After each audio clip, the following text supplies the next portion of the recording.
Why should differentiation undo integration? Let's see what is actually happening. Imagine the total area under this curve starting from a fixed point and ending at some moving position, x. Call this accumulated area A of x. Now, move x just a tiny distance to the right.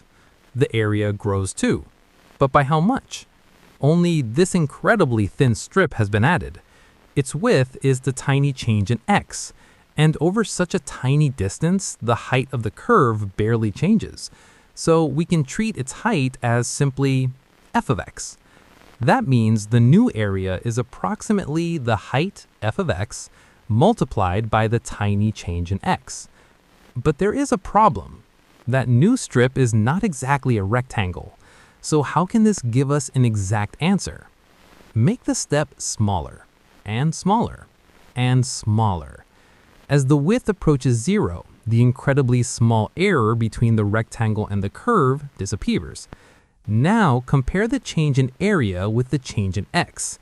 As that change in x approaches 0, this ratio becomes the derivative of the accumulated area. And what does it equal? F of x. Look at what just happened. The derivative of the accumulated area is simply the height of the original curve.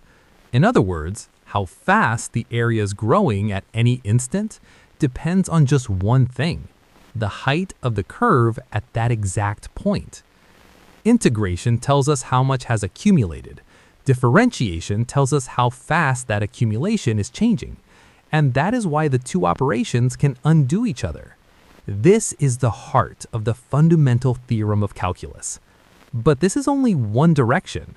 What happens when we reverse the process and integrate a derivative? That's next.